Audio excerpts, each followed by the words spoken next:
Hi friends, இன்றைக்கி நம்ம எதை பற்றி பார்க்க போகிறோன்னா இந்த ப்ளூடூத் மவுஸு இது வந்து வேலை செய்யலை. இது எப்படி வேலை செய்யுது அப்படிங்கிறத நான் உங்களுக்கு சொல்ல போகிறேன். ஸோ மறக்காமல் ஸ்கிப் பண்ணாமல் வீடியோ பாருங்கள். இப்போ பார்த்தீங்கன்னா இதை நான் கழட்டிக்கிறேன்.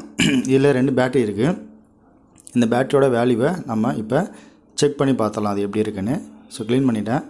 2 பேட்டரி இருக்குது. 2 பேட்டரியும் வந்து ஒர்க்கிங் கண்டிஷனில் இருக்கா இல்லை வந்து பவர் கம்மியாக இருக்கா அப்படிங்கிறத தான் நான் இப்போ சொல்ல போகிறேன்.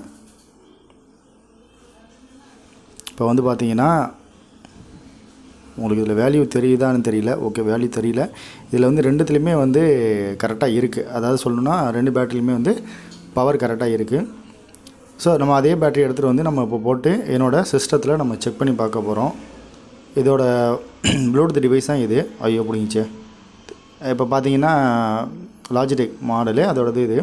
நான் ரிமூவ் பண்ணிவிட்டு மறுபடியும் அதெல்லாம் நான் இன்சர்ட் பண்ணுறேன். ரொம்ப வெயில் அடிக்குது.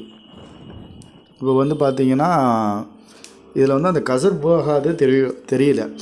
சுத்தமாக மூவ் ஆகலை. கசர் மூவ் ஆகலை. ஸோ மானிட்டரில் உங்களுக்கு தெரியல. ஓவர் லைட்டிங் இருக்கிறதுனால மானிட்டரில் உங்களுக்கு தெரியல.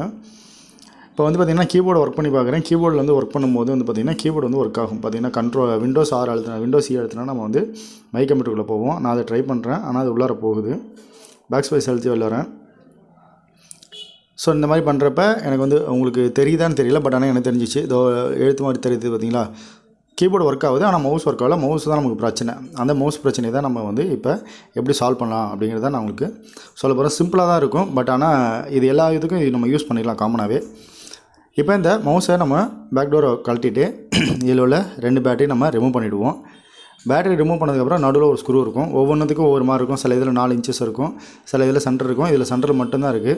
இந்த ஸ்க்ரூ ட்ரைவர் ஒர்க் ஆகல. வேறு ஒரு ஸ்க்ரூ ட்ரைவர் எடுத்து நம்ம பார்த்தோன்னா எங்கடா இருக்குது? இதோ வந்துடுச்சு. இதை இப்போ பார்த்தீங்கன்னா இன்னொரு ஸ்க்ரூ ட்ரைவர் எடுத்து நம்ம ஓப்பன் பண்ணுறோம். ஒரே ஒரு ஸ்க்ரூ தான். இதோட கவரை மேலே நோக்கி நீங்கள் ஓப்பன் பண்ணிங்கன்னா ஃப்ரண்டில் கொஞ்சம் அட்ஜஸ்ட்மெண்ட்டில் வந்து அந்த சில பேருக்கு வந்து இந்த இடத்துல லாக் மாதிரி இருக்கும். அதை நீங்கள் நகத்தை வச்சோ இல்லை ஓப்பனர் வச்சு ரிமூவ் பண்ணால் வந்துடும். இல்லைன்னா நீங்கள் லாக் மாதிரி இருக்கிறத இப்படி ஜஸ்ட்டு ஆட்டி ரிமூவ் பண்ணிங்கன்னா உங்களுக்கு இப்படி வந்துடும். இதுக்கப்புறம் பார்த்திங்கன்னா இதான் போர்டு, மொத்த போர்டு. இதான் கசர்ஸு நம்ம ரைட் கிளிக் லெஃப்ட் கிளிக் பண்ணுறது. இந்த போர்டு இதுலேருந்து நம்ம பொறுமையாக நேக்காக எடுக்கணும். சப்போஸ் வேகமாக எடுத்திங்கன்னா உடச்சிக்கும், திரும்பி இதே மாதிரி கிடைக்காது. இதில் பார்த்தீங்கன்னா உங்களுக்கு தெரியுதா, பூத்து இருக்குது. ஜூம் பண்ணி காமிச்சது நல்லா தெரிஞ்சிருக்கும். இதில் பூத்து இருக்குது, உங்களுக்கு தெரியும்னு நினைக்கிறேன். இதை வந்து ஃபஸ்ட்டு நம்ம ஐபிஓ வச்சு எடுத்து, ஐபிஓவில் பெட்ரோல் இருந்தால் நீங்கள் ஃபஸ்ட்டு நீங்கள் அதை க்ளீன் பண்ணிக்கோங்க. டோட்டலாக ஐபிஓ ஃபுல்லும் ஸ்ப்ரெட் பண்ணி எல்லாத்தையும் அடிச்சுட்டு ஃப்ரண்ட் பேக் எல்லாமே அடிச்சுட்டு நல்லா ப்ரெஷ்ஷை வச்சு நல்லா கரகரன்னு தேய்ச்சிங்கன்னா அதில் உள்ள இந்த இதெல்லாம் சின்ன சின்ன இதெல்லாம் வந்து ரிமூவ் ஆகிடும். அதுக்கப்புறமேட்டுக்கு நீங்கள் என்ன பண்ணணும்னு பார்த்தீங்கன்னா தேய்க்கிறதோடு மட்டும் இல்லாமல் ப்ளோயர் உங்கள்கிட்ட இருந்ததுன்னா ப்ளோயரை வச்சு அதை லைட்டாக ஹீட் பண்ணுங்கள். என்கிட்ட ப்ளோயர் இருக்குது. உங்கள்கிட்ட நீங்கள் ப்ரொஃபஷ்னலாக பண்ணிங்கன்னா ப்ளோயர் இருக்கும். இல்லை நார்மலாக பண்ணிங்கன்னா நீங்கள் அதை கொஞ்சம் காயட்டும், அந்த ஈரப்பதம் போகிற வரைக்கும் போய் வெயிட் பண்ணுங்கள். இல்லை உங்கள்கிட்ட ப்ளோயர் இருந்ததுன்னா ப்ளோயரை வச்சு க்ளீன் பண்ணுங்கள். இருங்க, ப்ளோயர் எடுத்துக்கிட்டு ரொம்ப ஹீட் கொடுத்துடக்கூடாது. லைட்டாக லெவலாக ஹீட் கொடுங்க. லெவலாக கொடுத்தீங்கன்னா அதோட இதெல்லாம் போயிடும். ஹீட் பண்ணதுக்கப்புறம் திருக்கி இந்த ப்ளோயர் தூக்கி இருந்த இடத்துல வச்சுட்டு அந்த சால்ட்ரிங் நம்ம அந்த அந்த சால்ட்ரிங் லெக்லாம் இருக்குல்ல, அதெல்லாம் ட்ரை ஆகிருக்கு. அதாவது ட்ரை ஆகிருக்குன்னா ரொம்ப நாள் நம்ம இந்த கீபோர்டு மவுஸ் வாங்கி 8 வருஷம் ஆகுது. ஸோ அதில் வந்து நீங்கள் வந்து சால்ட்ரிங் பேஸ்ட்டை வச்சுட்டு நீங்கள் எல்லா இதுக்குமே எதை நீங்கள் வந்து ட்ரை அடிக்க போகிறீங்களோ எல்லாத்துக்குமே இன்ச் பை இன்ச்சாக எல்லாமே வச்சுக்கிட்டு ஸோ ஒன்றோட ஒன்று கனெக்ட் ஆகாத அளவுக்கு நீங்கள் பார்த்துங்க. செய்கிறப்ப பார்த்து செய்யுங்க.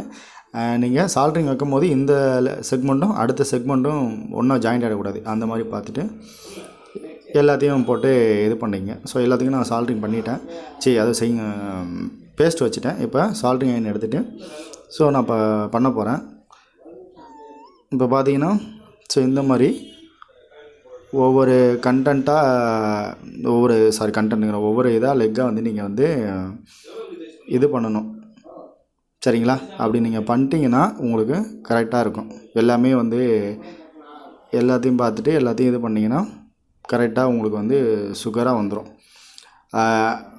டாப் டு பாட்டம் எல்லாமே எல்லா இதையுமே நீங்கள் விடாமல் கண்டினியூவாக நீங்கள் இதை வந்து பண்ணுங்கள். சின்ன சின்ன இடத்துல கூட இருக்கும், அதெல்லாம் நல்லா இது பண்ணிவிட்டு சால்ட்ரிங் பண்ணிவிடுங்க. இப்போ பார்த்திங்கன்னா நான் எல்லாத்தையுமே சால்ட்ரிங் பண்ணிட்டேன். அடுத்து பார்த்திங்கன்னா உங்களுக்கு வந்து சால்ட்ரிங் பண்ணதுக்கப்புறம் நம்ம மறுபடியும் ஐபிஓ எடுத்து அதில் வந்து ஸ்ப்ரே பண்ணி மறுபடியும் அதை வந்து போர்டை கொஞ்சம் க்ளீன் பண்ணிக்கிட்டு நம்ம ஃபஸ்ட்டு செஞ்சோம்ல அதேமாதிரி போர்டு நல்லா ப்ரெஷ்ஷை வச்சு க்ளீன் பண்ணிவிட்டு சப்போஸ் அந்த சின்ன சின்ன இதெல்லாம் ஒட்டியிருந்தால் கூட இதில் போய்ட்டோம். மறுபடியும் நீங்கள் ஹீட் பண்ணிக்கிட்டு ப்ளோயர் ஆல்ரெடி ஃபஸ்ட் பண்ணது தான், அது மாதிரி நீங்கள் ஹீட் பண்ணிவிட்டு இப்போ போய்ட்டு நீங்கள் இதை வந்து போர்டில் வந்து நீங்கள் இன்சர்ட் பண்ண வேண்டியது. அதாவது உங்கள் கீபோர்டு மவுஸ் கீபோர்டு வந்து அதோடய செட்டிங்ஸ் எல்லாம் திரும்பி நீங்கள் அதில் ஃபிட்டிங்ஸ் பண்ண வேண்டியதான். ஃபிட்டிங்ஸ் பண்ணதுக்கப்புறம் பார்த்தீங்கன்னா மாற்றி வைக்கிறேன். இதை திருப்பி இப்படி வச்சிட்டிங்கன்னா உங்களுக்கு வந்துடும். ஸோ செய்யும் போது பார்த்து செய்யுங்க. இது லாஜிடெக் பிராண்டு. ஆனால் இந்த பிராண்டு உண்மையிலே சூப்பராக இருக்குது. கிட்டத்தட்ட 8 வருஷம் ஆகுது நான் அந்த கீபோர்டு மவுஸ் வாங்கி. மவுஸும் கூட இப்போ தான் இதாக இருக்குது. ஸோ அதையும் ரெடி பண்ணிச்சு. கீபோர்டு அடுத்து எனக்கு ஃபால்ட் ஆனிச்சுன்னா அதை எப்படி ரிவ்யூ பண்ணுறது அப்படிங்கிறத நான் போடுறேன். இது இருக்குது பார்த்தீங்களா லாக்கு. நம்ம லாக் பண்ணிவிட்டு நீங்கள் ஸ்க்ரூ போட்டுட்டு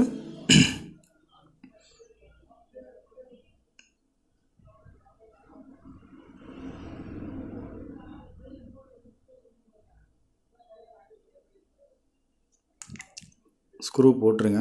இது ரொம்ப இதாக இருக்குது. இதுக்கான ட்ரைவ் இது இல்லை. ஸ்டார் இருந்தால் கரெக்டாக இருக்கும். இதில் வந்து மைனஸ் இருக்கிறதுனால என்னட்டு சரியாக ஸ்க்ரூ போட முடியல. போட்டுட்டேன். நம்ம ஃபஸ்ட்டு உள்ள அதே பேட்டரி தான் நம்ம போடுறோம். பேட்டரியில் எதுவும் மாற்றலை. நீங்கள் பார்த்தீங்கன்னா அதே பேட்டரி தான் போடுறோம். போட்டுட்டு இப்போ நேராக நம்ம சிஸ்டத்துக்கு தான் போக போகிறோம். வாங்க வாங்க வாங்க வாங்க வந்துருச்சுங்களா? இங்கே வந்தாச்சு. அதே மாதிரி உங்கள்கிட்ட ஃபஸ்ட்லேருந்து காமிக்கிறேன். இதெல்லாம் இங்கே இருக்குது. இப்போ எடுத்து நான் வந்து ரிமூவ் பண்ணி பார்க்குறேன். இப்போ லைட்டாக மூவ் பண்ணி பார்த்தோன்னா உங்களுக்கு கர்சர் மூவ் ஆகுது தெரியுதுங்களா?